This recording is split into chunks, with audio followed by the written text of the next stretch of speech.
P T I کا اسلام آباد میں پرتشدد احتجاج، مراد سعید کی موجودگی کا انکشاف، مفرور رہنما نے تربیت یافتہ شرپسند جتھوں کی قیادت کی، اب وزیر اعلیٰ ہاؤس میں روپوش ہیں، وہاں چھاپا مارنا اچھا نہیں لگتا، وفاقی وزیر اطلاعات عطا اللہ تارڑ کی پریس کانفرنس، کہا خفیہ رپورٹس تھیں، فائنل کال کی آڑ میں قتل و غارت گری کی جائے گی، ان کا مقصد لاشیں گرانا اور فساد برپا کرنا تھا، سیاسی ناکامی چھپانے کے لیے پروپیگنڈا کیا جا رہا ہے، ریاست اپنی ریٹ برقرار رکھے گی۔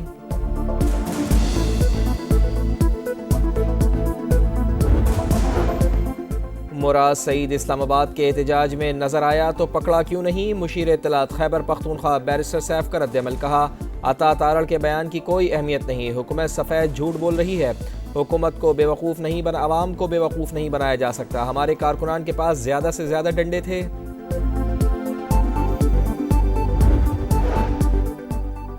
اسلام آباد میں پاک فوج کا ہجوم سے براہ راست ٹکراؤ نہیں ہوا، فوج کی تعیناتی کا مقصد غیر ملکی سفارتکاروں اور دورے پر آئے ہوئے وفود کی حفاظت تھا، پولیس رینجرز نے بھی مظاہرین کو منتشر کرنے کے لیے اسلحہ استعمال نہیں کیا، وزارت داخلہ کا اعلامیہ، پی ٹی آئی کو سنجانی جانے کی تجویز دی، مظاہرین نے ریڈ زون میں داخل ہو کر قانون کی خلاف ورزی کی، سیکیورٹی فورسز پر حملہ اور گاڑیوں کو آگ لگائی، 3 رینجرز اہلکاروں کو گاڑی چڑھا کر شہید کیا گیا، ایک پولیس اہلکار کی بھی جان لی، 232 اہلکار زخمی ہوئے۔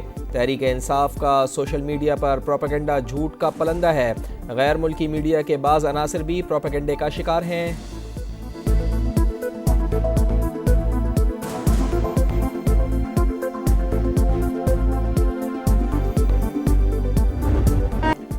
مادر وطن پر مزید 2 سپوت قربان، خیبر پختونخوا میں شہید کیپٹن زہیب اور سپاہی افتخار حسین کی نماز جنازہ ادا، وزیر اعظم، اعلیٰ سول اور عسکری حکام کی شرکت، آبائی علاقوں میں تدفین، شہباز شریف کی کیپٹن زہیب کے اہل خانہ سے اظہار تعزیت، آئی ایس پی آر کے مطابق ضلع خیبر اور بنو آپریشنز کے دوران 8 خوارج مارے گئے، 9 زخمی ہوئے۔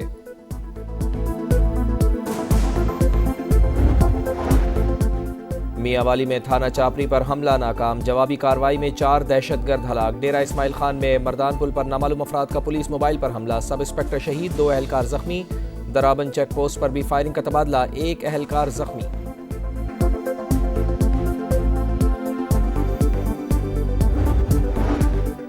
خیبر پختونخوا میں امن و امان کا مسئلہ، صوبہ جل رہا ہے، میں نے جرگہ بلایا تو وزیر اعلیٰ بھاگتے بھاگتے کوہاٹ پہنچے، علی امین گنڈاپور کو اکتوبر کے بعد اب خیال آیا کرم میں کچھ ہو رہا ہے، فیصل کریم کنڈی کی سما کے پروگرام 2 ٹوک میں گفتگو، گورنر خیبر پختونخوا کی سربراہی میں کوہاٹ میں جرگہ، کہا صوبے میں امن کے لیے سب کو اکٹھا ہونا ہوگا، 5 دسمبر کو آل پارٹیز کانفرنس ہوگی۔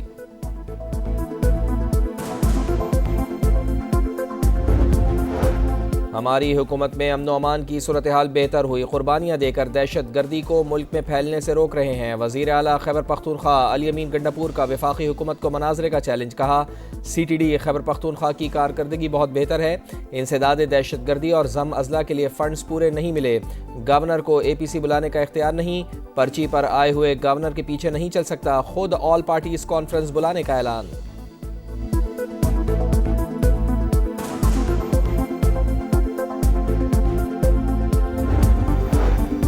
لوئر کے بعد اپر کرم میں بھی فائر بندی، سیکیورٹی فورسز کے دستے تعینات کر دیے گئے، ڈپٹی کمشنر کے مطابق 11 روز میں 130 افراد جاں بحق، 186 زخمی ہوئے، لڑائی کے باعث بند ہونے والی سڑکیں ابھی تک نہیں کھل پائیں۔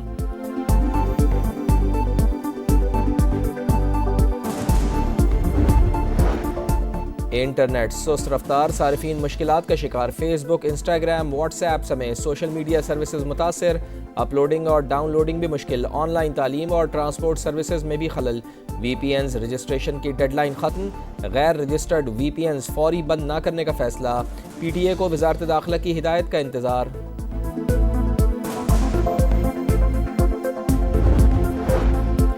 ڈیرہ اسماعیل خان کی تحصیل کلاچی میں نامعلوم افراد کی فائرنگ، وزیر اعلیٰ خیبر پختونخوا علی امین گنڈاپور کے کزن ثقلین خان گنڈاپور کا قتل، حملہ آور فرار، لاش لواحقین کے حوالے کر دی گئی۔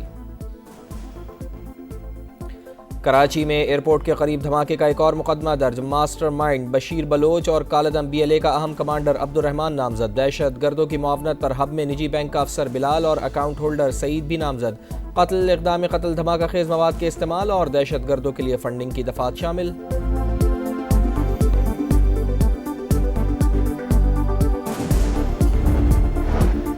لاہور کے علاقے کانا میں گھر میں ڈکیتی کی واردات ناکام بنا دی گئی۔ پڑوسیوں کی کال پر آرگنائز کرائم یونٹ اور کانا پولیس پہنچ گئی۔ فائرنگ کے تبادلے میں 2 ڈاکو مارے گئے، 6 فرار۔ کراچی میں لٹیروں نے ایک اور زندگی چھین لی۔ اسلامیہ کالج کے قریب ڈاکوؤں کی ٹائر کی دکان میں گھس کر لوٹ مار، فائرنگ سے دکاندار جاں بحق۔ مقتول عارف گلستان جوہر کا رہائشی، 12 روز بعد شادی تھی، شہر قائد میں رواں سال ڈکیتی مزاحمت پر 109 افراد قتل ہو چکے۔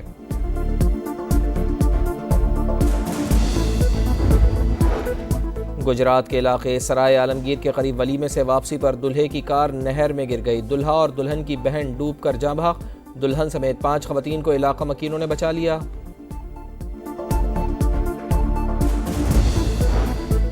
غزہ میں اسرائیلی فوج کے جنوبی اور شمالی علاقوں پر حملے، 24 گھنٹوں میں 47 شہادتیں، تعداد 44,429 ہو گئی۔ مغربی کنارے کے شہر جنین میں صہیونی فورسز کی فائرنگ سے 4 فلسطینی شہید، درجنوں گرفتار۔ ڈونلڈ ٹرمپ نے لبنانی نژاد امریکی تاجر مسعد بولوس کو مشرق وسطی کے لیے مشیر نامزد کر دیا۔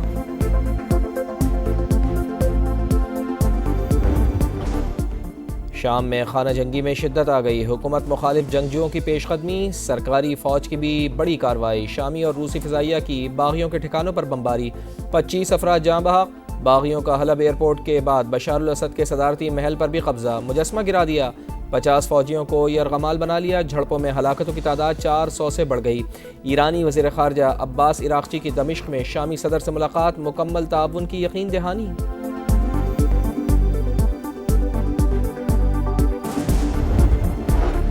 سعودی ولی عہد محمد بن سلمان کا UAE کا دورہ، صدر شیخ محمد بن زید نے ایئرپورٹ پر خود استقبال کیا۔ باضابطہ ملاقات میں 2 طرفہ تعلقات اور تجارتی امور پر تبادلہ خیال، خلیج تعاون کونسل کو مضبوط بنانے پر اتفاق۔ امریکی صدر جو بائیڈن کی جاتے جاتے بیٹے کے لیے مہربانی، صدارتی اختیارات استعمال کرتے ہوئے فیڈرل گن اور ٹیکس کیسز میں ہنٹر بائیڈن کو معافی دے دی۔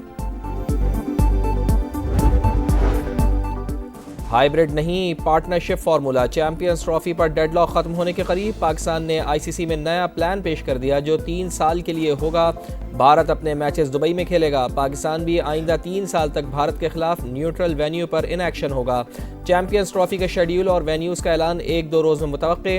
بھارتی وزیر داخلہ امت شاہ کے بیٹے جے شاہ نے ICC چیئرمین کی کرسی سنبھال لی۔